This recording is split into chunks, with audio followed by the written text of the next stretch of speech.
Welcome. I'm E.G. Marshall. There are two worlds. The first is the one we know. It has rules, it has boundaries, it has structure. For lack of a better name, we call it the real world. The second world, the other world, is always waiting somewhere just beyond the edge of understanding. Perhaps it is perceived most clearly in dreams. It is a world without form or shape, without reason or logic. And that world still threatens to overwhelm us. That world with its demons and dangers and madness.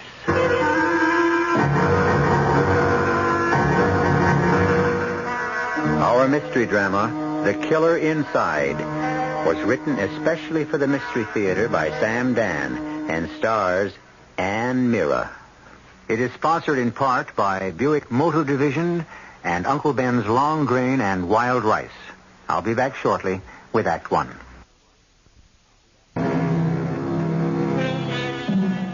Perhaps you know a girl like Gwendolyn. Her mother generally introduces her as my unmarried daughter. What Mama conveniently overlooks is the fact that Gwendolyn may be unmarried because she is the kid who stayed home to look after her parents. Gwendolyn believes in being sensible. The only nonsensible thing that Gwendolyn ever did was to buy a raffle ticket. Although it wasn't completely frivolous either. After all, it was for a charitable cause. However, maybe doing something that isn't completely sensible might be catching because lightning, figuratively speaking, has struck. And Gwendolyn's was the winning ticket. And the prize is a 10-day trip to London. And that's what the argument is about. But you don't have to go on the trip. Mama, that's why I bought the raffle ticket. Well, I understand you can cash it in. But when will I ever get another chance to see London? What's there to see in London? Mama, London. London fairly reeks with history. And what's history? The past. And what is the past? It's dead. Look, you should be concerned with the future. You go to London, you spend 10 days, it's very chilly, it rains all the time, they have a lot of fried foods. The 10 days are over. The whole thing is finished and it's gone forever. Mama. Whereas, if you buy yourself a couple of outfits... Mama, I am going to London. Clothes you can wear every day for weeks, months, years. Mama, I said... Or you can put the money in the bank. Mama, I'm 30 years old. You're only 26. You don't have to lie about my age to me. Look, it's a woman's right. It's her duty, her obligation to lie about her age. I'm 30 years old and I've never done anything and I've never gone anywhere. Oh, all right. Be practical. Consider Norman. Norman? What about Norman? Can you risk leaving Norman alone for 10 whole days? Well, can you? Do you know how long I've known Norman? Exactly 3 years. 3 long years. 3 wasted years. Well, it's an investment. You have to protect it. What you're saying is I'm stuck with it. Well, it's your fault if you don't go out with anyone else. I don't go out with anyone else because no one else asks me. Then it's your fault if you don't get around. Isn't that what I'm trying to do now by going to London? But who will you meet in London? A bunch of foreigners. Mama, nothing you can say will make me change my mind. Well, suppose Norman meets somebody else. In 10 days? It could happen in 10 minutes. Good. He can waste 3 years of her life. Oh, what's gotten into you? Nothing. Usually you're so sensible. Maybe that's my problem. Oh, well, if you have a problem, you better see Dr. Morris. Oh, please, forget it. If you have a problem, you shouldn't let it fester. Oh, my. Who could that be? Mama, you know perfectly well who it is. Who else could it be? Good evening, Gwendolyn. Norman, what a surprise. Yeah. May I come in? What would you do if I said no? I don't understand. Why would you say no? Oh, don't pay any attention to her, Norman. Her head's in the clouds. Oh, good evening, Mrs. Wilkinson. Oh, we're just about to start on dessert. Have some? Yeah, thank you, I will. I saved up 300 calories for you, Mrs. Wilkinson. Well, you know, our Gwendolyn is bound for London, Norman. I just couldn't talk her out of it. Oh, I think she should go.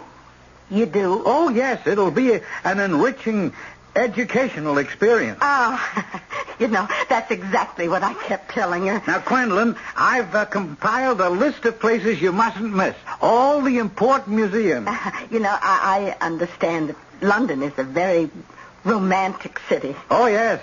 Rich with the romance of history. I also understand it's a wonderful place to spend a honeymoon. Mama. Well, look, now, you're both practical, sensible people. And you're as good as engaged, aren't you? Well, Mama. Norman, dear, here's a once-in-a-lifetime chance for a half-price honeymoon because her expenses are already paid for. Yeah. But you see, it would be a false economy, Mrs. Wilkinson. We can't afford marriage until I become an associate professor, at which time I'll have tenure, and we'll be able to assume the responsibilities. But Norman, aren't you afraid to let Gwendolyn go off alone? Why should I be afraid? Well, she could meet some titled Englishman, some duke. Oh, no, a duke. Even an Earl isn't looking for plain girls. Really? Huh? Oh, well, what I meant was plain in the generic sense of the word. Meaning ordinary, that is, off the people, as opposed to the nobility. It doesn't get any better. Well, I should leave you two alone. I'm sure you have so much to say to each other. Oh, no, I was just about to leave. I have to attend a meeting. But, Norman, it's my last evening before the trip. Oh, I understand, Gwendolyn, but... And there's a very artistic Albanian film playing at... See, but this is a vitally important meeting of the Language Association. I'm to read a paper. Oh, I thought we would spend the evening together. We're always together, my dear. We're always together in spirit. And besides, transoceanic flying is extremely fatiguing. You should get some rest. Norman is right, Gwendolyn. Well, I suppose so. Oh, it's the best way to avoid jet lag. More pie, Norman. No, you mustn't tempt me. Look, where's the time gone? Suddenly it's late. Have a glorious trip, my dear. And I almost forgot. Do you suppose you might run an errand for me while you're in London? An errand? Well, I got a friend. Well, we've never met personally, but we've been corresponding for years. He teaches linguistics at the university. Would you mind giving him this envelope? What is it?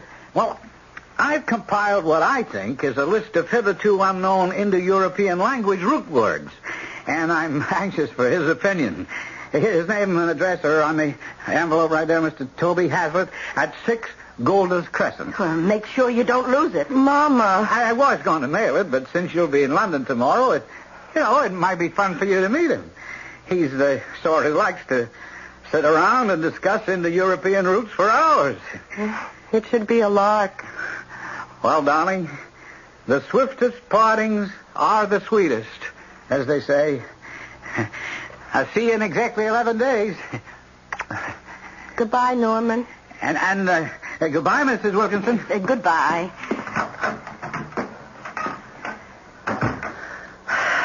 Yes. Goodbye, Norman. Well, I admit he isn't very exciting, but his kind make the best husbands. Sure. Well, let me help you pack. Huh? You better take along sensible shoes. I don't think I have any other kind. And a heavy sweater.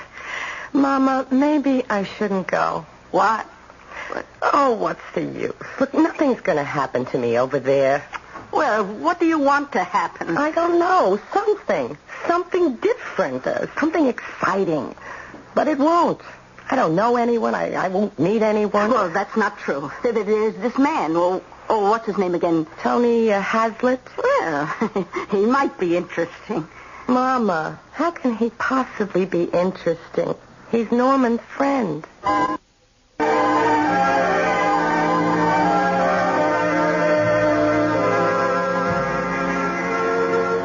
Carling Street, and this corner should be Golders Crescent. Number 2, 4. Aha, 6. I'll just hand him the envelope and leave. I don't intend to get sidetracked by any of Norman's stuffy old... Yes? Oh, My name is Gwendolyn Wilkinson. Nice. How'd you do? I have something for Mr. Hazlitt. Mr. Toby Hazlitt? Yes, well, I'm your man. Oh, but you can't be. Well, why'd you say that? Because I, do you know Mr. Hazlitt? No. Well, then how can you say that I'm not Toby Hazlitt? The fact suggests that sparkling blue eyes does not give you the right to deny people their identity. Well, I was sent here by Mr. Norman Radcliffe. Ah, Norman, yes. The Indo-European root words, the new ones, he's compiled this list for you. Oh, yes, of course. The Indo-European roots. Won't you come in? Well, Now, won't you have a chair? Oh, thank you. Good. Well, this is a most attractive place you have here. I wouldn't have thought that you were a university professor. And why not? Well, most faculty people I know have rooms that are cluttered with books. Ah, and how is Norman? What's the old scoundrel up to these days? Well, Mr. Hazlitt. No, you must call me Toby. And I shall call you Gwen. Oh, no one ever calls me Gwen. Well, I refuse to call you Miss Wilkinson. Too old maid school teacher-ish, you know. Well, the fact is, I am an old maid school teacher. Oh, I can't believe it. Well, why can't you? I mean, I look it, don't I? Well, I'm rather plain. Oh, no. I have no illusions. Well, every woman should have illusions. All she needs is a man who can support them. Well, Norman and I, we're both on the faculty of Metropolitan University. Oh, and what do you teach? Higher mathematics. Seminars mostly in the theory of numbers. It really has no practical application. Oh, well, is that why everything else about you is so practical? You're not at all the way I imagined you, Mr. Hazlitt. Ah, Toby. Toby. I thought you'd be a stuffy, conservative old gentleman. Why? Because you're a friend of Norman's. Who happens to be a rather stuffy, conservative, young gentleman. I really should be going. Why? Well, because I have so many things to do. Ah. Well, can you have them all attended to by, say, 7:30? Why? Because that's what I intend to pick you up for dinner. Well, I couldn't go out to dinner with you. Well, why not? Why not? Why not? I don't really know why not.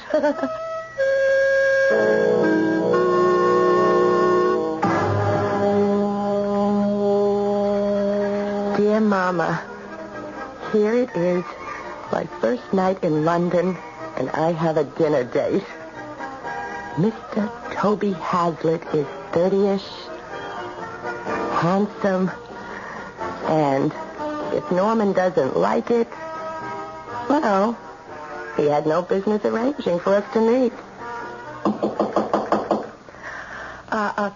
Just a minute. He's here now. I'll finish this letter later. I'm coming. Oh. Miss Gwendolyn Wilkinson? Yes? My name is Inspector Stokes, my credentials. Oh. Well, what can I do for you, Mr. I'm afraid that you'll have to come to headquarters. Now? Yes, Miss Wilkinson, now. But why? What's wrong? You're wanted for questioning. Well, are you sure you're looking for me, Gwendolyn Wilkinson? Oh, yes, miss, there's no mistake. I don't understand. What is wrong? There has been a murder. What? A murder? Who? Mr. Hazlitt. Mr. Toby Hazlitt. Oh, but that's impossible. I just saw... Who would want to kill Mr. Hazlitt? That's what we'd like to find out from you, Miss Wilkinson. Gwendolyn Wilkinson is a girl of many attainments, but one quality she doesn't have is the ability to predict the future. Isn't she the young lady who only 24 hours ago sadly announced to her mother that nothing would happen to her in London? Nothing exciting, nothing different. Well, it isn't every day that a quiet, shy, retiring girl is accused of murder. We'll all be present at police headquarters when I return with Act 2 in just a few moments.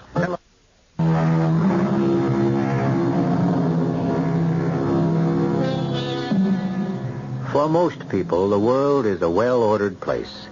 What happens when one is no longer a working part of the social engine, and indeed discovers that the machine of society is no longer something that offers protection, but seems instead bent on one's destruction? It's bad enough to be accused of a murder that one didn't commit. It's infinitely worse to have to meet that accusation when one is a stranger and alone in a foreign country. Inspector Stokes here. Why, no, sir, she hasn't confessed. Oh, I'm quite sure she'll see reason, Sir Frederick. Yes, that's true. We have time. We have all the time in the world. I will, sir. Well, as you might have assumed, Miss Wilkinson, that call concerned you. Are you ready now to make a statement? I don't know what you're talking about. Miss Wilkinson, we're only asking you to make it easier for all concerned. You mean make it easier for you? I told you I know nothing about that murder or any murder. I don't murder people myself. I don't associate with people who commit murder. This whole thing is alien to me. My dear Miss Wilkinson. I am trying to explain, and you must listen. Even if you agree to cooperate... Let me remind you that I happen to be an American citizen. Oh, yes, we're quite well aware of it. I demand to see the American consul. I can assure you, Miss Wilkinson, it won't... I can accept no assurances from you. I know my rights. I demand to see... Very well, Miss Wilkinson, if you insist.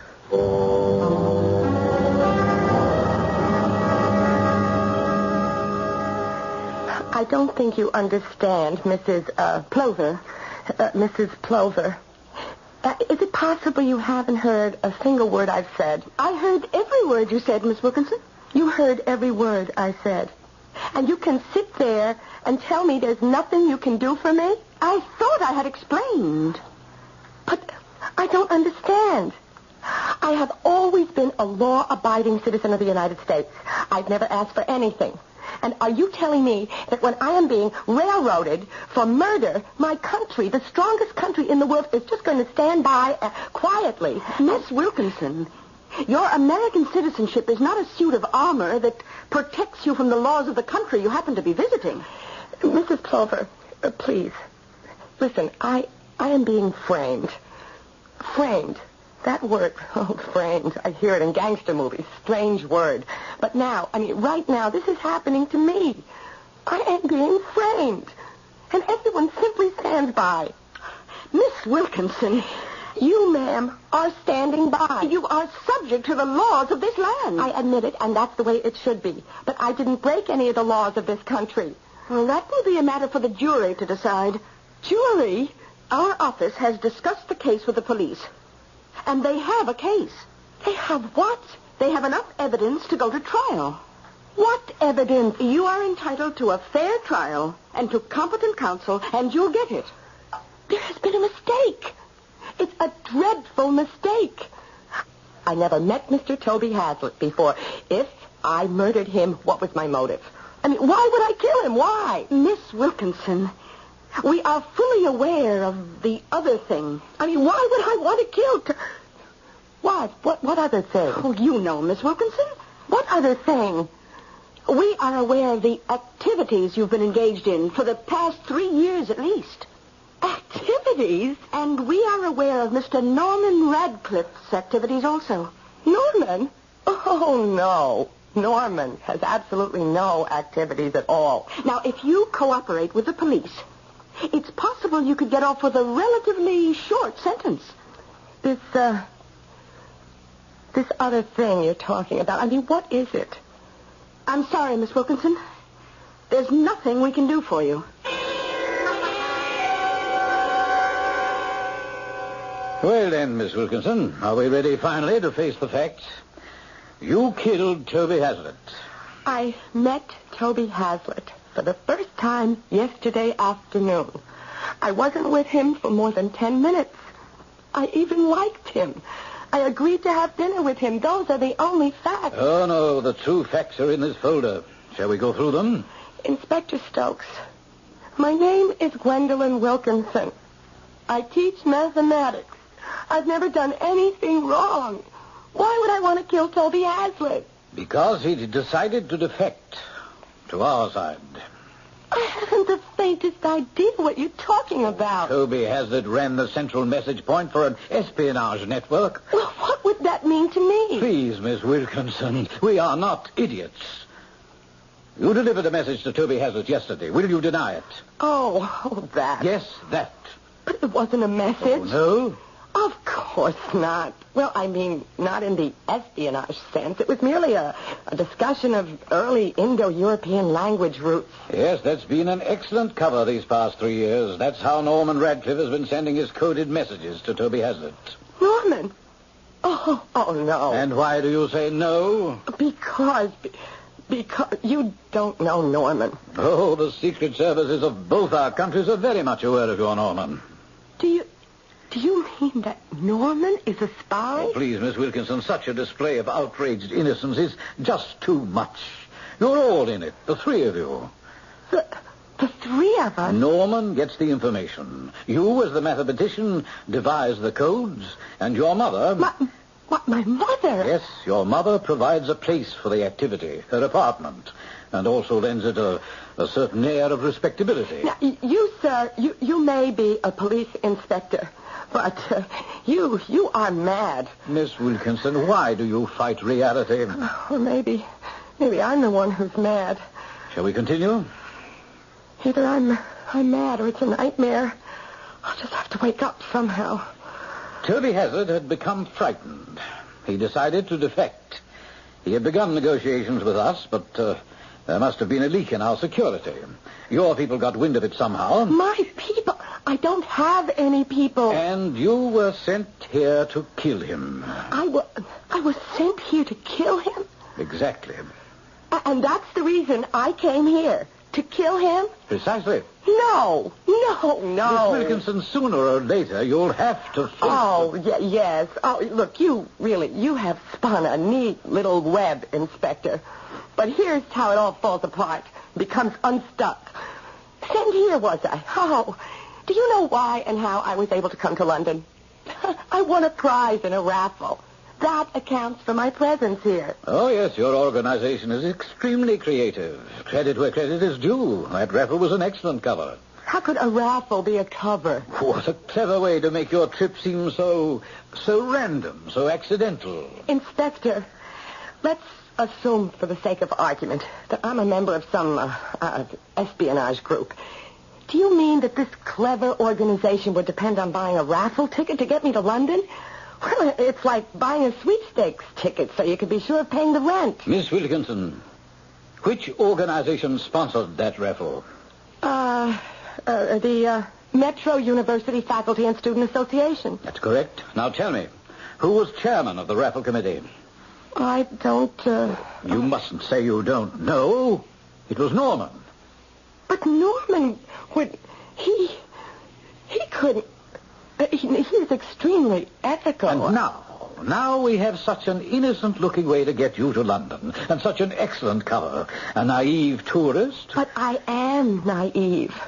And I am a tourist. And you killed Toby Hazlitt. Oh, please.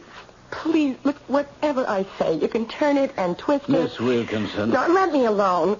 No, please, I'm just so tired. I can't even think straight. Just... let me alone. Well, as I've been saying all along, we have time. We have plenty of time. My name is Gwendolyn Wilkinson. I didn't do anything. I've never done anything. I'm innocent. I'm not a spy. Let me out of here. Norman. Devise a code for me. Norman? Deliver the message to Toby Hazlitt. Mama. The message is dead. Tell them. Please tell them. Now, my dear, don't talk. Remember, you must not talk. If you have a problem, see Dr. Mouse. Oh, Mama. Don't let it fester. I'm not a spy. I'm not a murderer. I have a list of places. Norman. You're perfect. Well, we're not spies. We're not spies. Who's that? Oh, it's you. May I come in? What would you do if I said no? Oh, that's funny. What's funny? No, I said that to someone once before. Miss Wilkinson. What are we going to do, Inspector?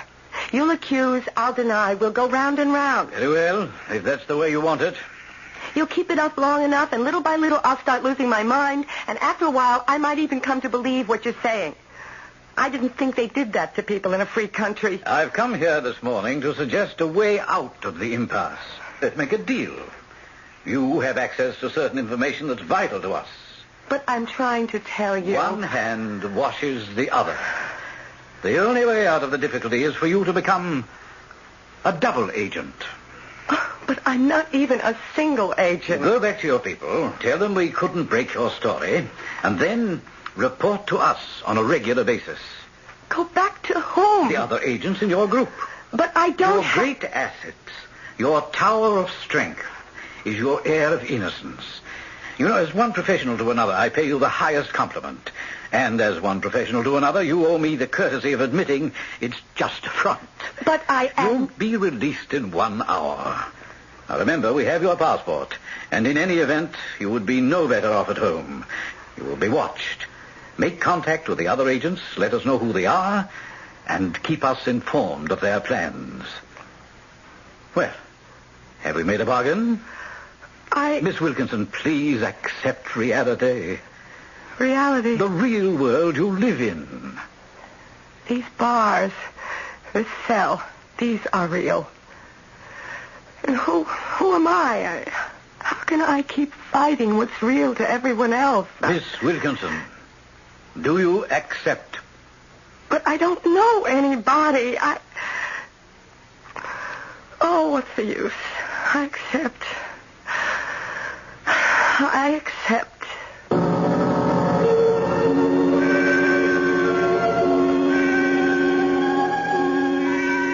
Always, everywhere, we keep running into the age-old question. What is reality? Reality is what the majority says it is. And if everybody says Gwendolyn Wilkinson is a foreign agent, then who is Gwendolyn Wilkinson to deny it? We'll have to sort it all out when I return in a few moments with Act 3.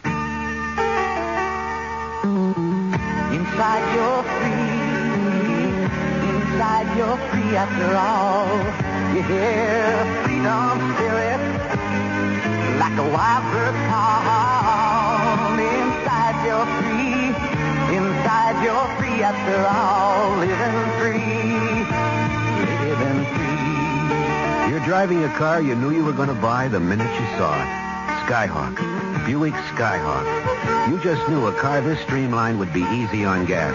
And you were right.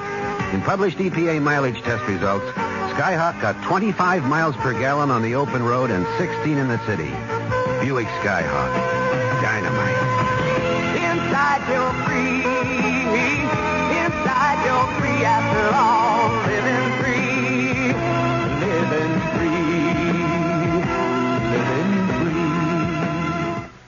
Great evening start at Les Champs, New York's most exciting swingle spot. Les Champs, 25 East 40th Street between Park and Madison Avenues. Swing to live music, free hot hors d'oeuvre to tempt your palate, and of course, free valet parking.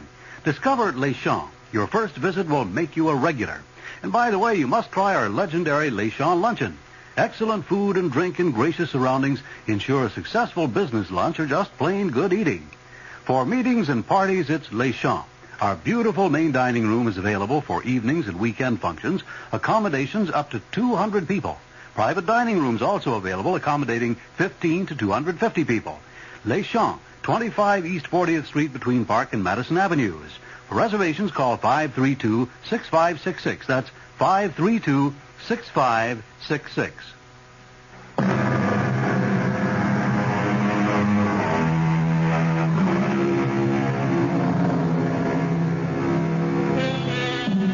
The roses on a bush. They are part of a living, breathing, functioning organism. Rose, branch, stem, leaf, root, all have a dynamic relationship. Each part is interconnected. Each is dependent on every other.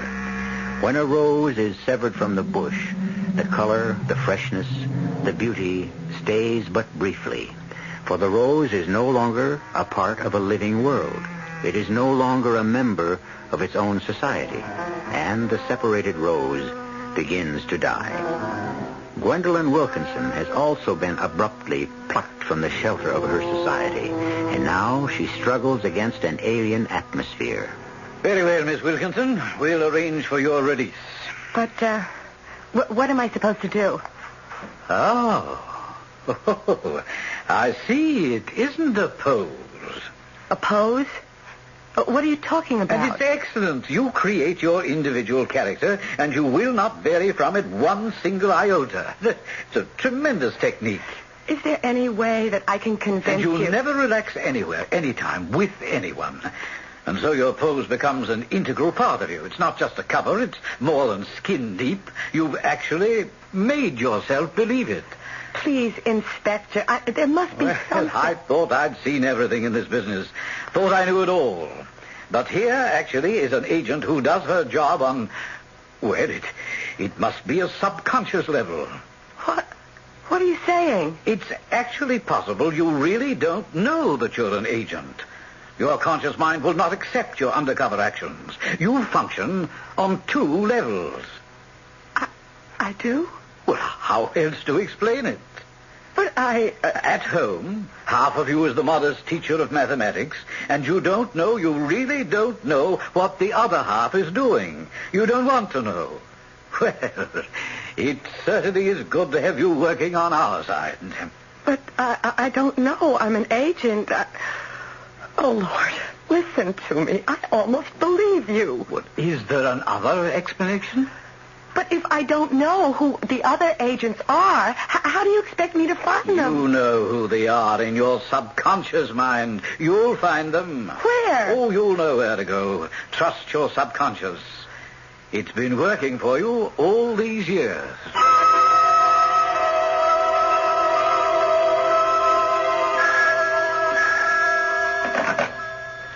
Hello?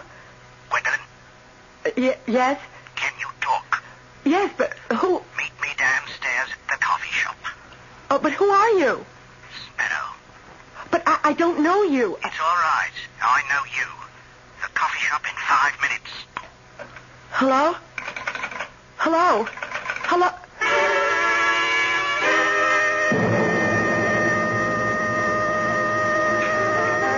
Anyone sitting there, miss?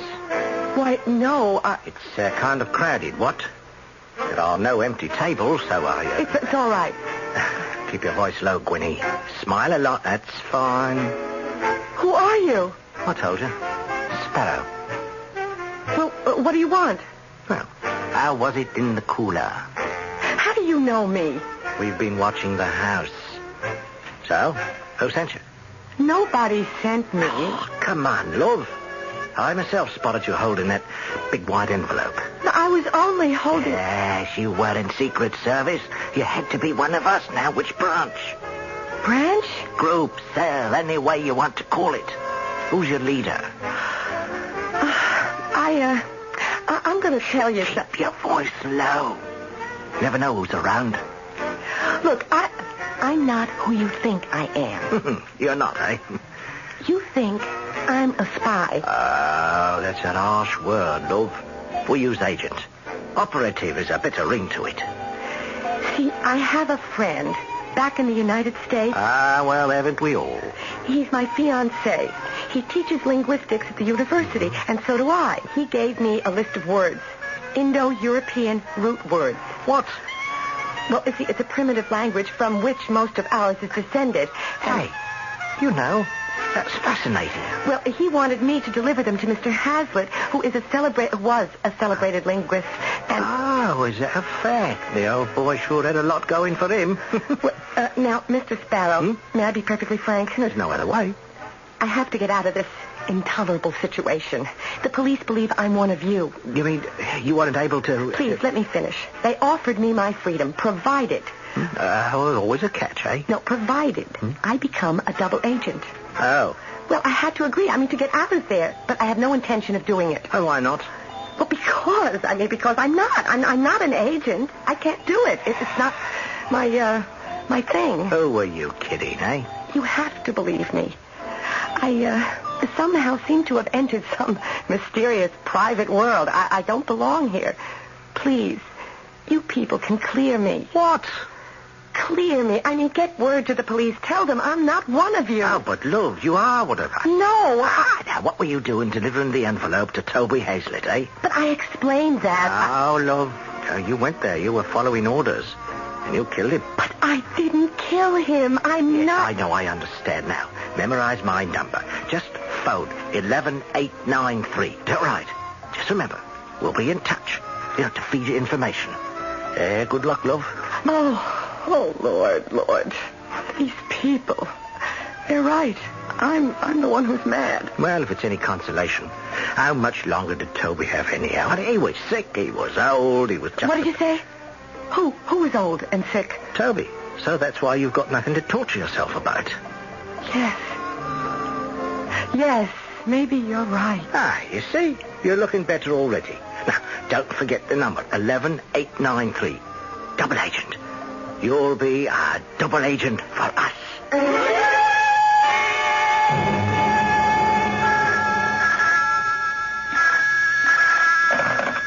Inspector Stokes here. Who? What?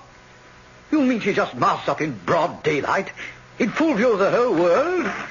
Is that girl crazy? No, sir, I was crazy because I let all of you drive me crazy, but I am completely sane now. Now, look here, Miss Wilkinson. Don't you dare, Miss Wilkinson, me. You can't openly come to headquarters. You'll probably be being followed. All communication between us must be by telephone. There is not going to be any more communication between us. You were given your options. Stand trial for the murder of Toby Hazlitt or cooperate with... So I murdered Toby Hazlitt. We have enough evidence.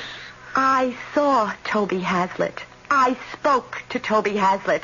And when I left that house, Toby Hazlitt was alive and well. Young Toby Hazlitt was alive and well. Now, what does the police force have to say about that? Well, I suppose we owe you an explanation. You're Toby Hazlitt, and you're here. Well, I'm here, but I'm not Toby Hazlitt. I'm Fred Spellman. Matter of fact, he's Colonel Sir Frederick Spellman of the Counterintelligence. Sir Frederick? Yes, well, I happen to be the Earl of Carrollshire, but you mustn't hold that against me. You're an Earl? But you mustn't call me Earl. Well, I'll call you something worse than that. I will call you an incompetent... If you'll permit me to explain. Oh, you had me believing I was a spy. No. The man known as Toby Hazlitt was a foreign agent. He was getting old, tired, scared. So he got in touch with us. You had me believing my own mother was a spy. Well, I arranged a meeting at his house, but he probably couldn't go through with it. Maybe the thought of betraying old friends was too much, and so... Well, he had committed suicide. You had me believing my own fiancé was a spy. Norman, well, yes, he is a spy. We've been watching that correspondence for years. No, you can't be serious. We figured you were one also. All the circumstantial evidence was there. But you know I didn't kill Toby. But of course. But since we were convinced that you were an agent, you were fair game. You almost had me believing it. This subconscious mumbo-jumbo. The stakes were very high. They still are. We know nobody else, none of Hazlitt's associates. Were you contacted yet? Well, why should I tell you? Were you? Look, all I want to do is go home. We could use your help. Oh, no. I'm not an agent. I don't want to be an agent. I have no intention of becoming an agent. Who contacted you? A man named Sparrow. Sparrow. Do we know him, Stokes? Why, no, Sir Frederick. Miss Wilkinson, perhaps you would be good enough to assist us. Oh, well, now. Oh, this is something. Listen to that. Listen to old Torquemada here. Listen to that sweet, polite tone. Stokes was only doing his job. Will you help us, Gwen? Well, why? Why should I? What? Wait. Why shouldn't I? It is your patriotic duty. The gang is also an enemy of your own country. Norman. That's why I'm going to help you. Because of Norman. He used me, and I don't even care about that so much. But all the time, the whole time, he was a man of mystery and adventure and intrigue. Except when he was with me. With me, he was always Mr. Milquetoast. And I can never forgive him for that. What do you want me to do? Oh, you'll be in no danger whatsoever. And what's the good of it? Well, you'll merely call Sparrow on the phone, give him certain information that we would like him to have. Is that all I'm going to do? Yes, that's all. Except when you're having dinner with me.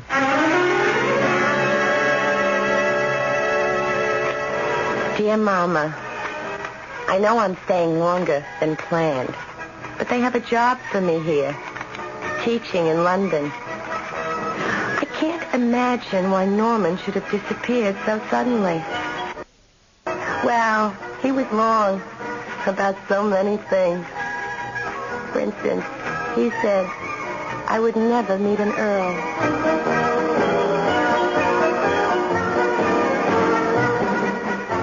You never know. Obviously, Gwendolyn Wilkinson has become an agent. But is it for the first time? Has she been an agent before without knowing it?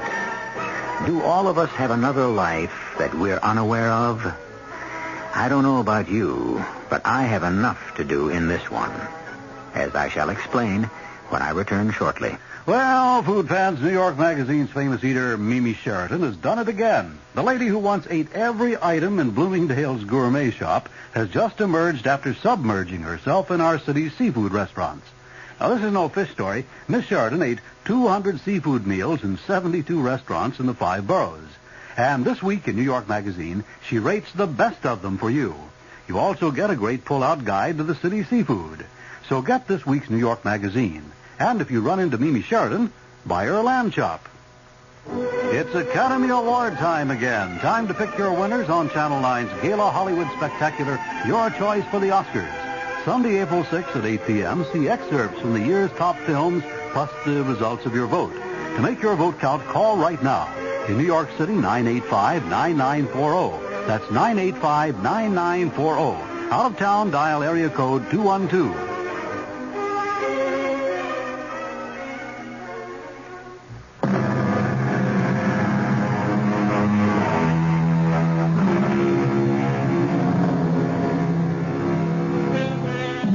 There is someone inside each of us. Fortunate is the person who knows his inner someone. And sometimes, even more fortunate is the person who doesn't. Our cast included Mira, Bryna Raeburn, Ian Martin, and Earl Hammond. The entire production was under the direction of Hyman Brown.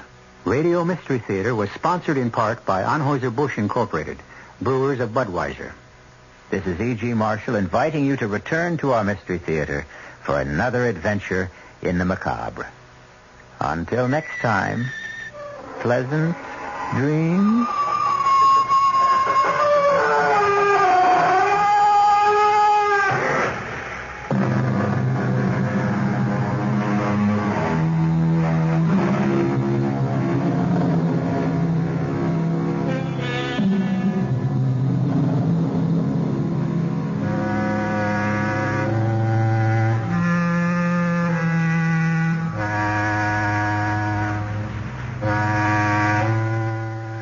The WR Mystery Theater has been brought to you by ShopRite Supermarkets, where you get a lot more for a little less. The preceding program is furnished by the Columbia Broadcasting System.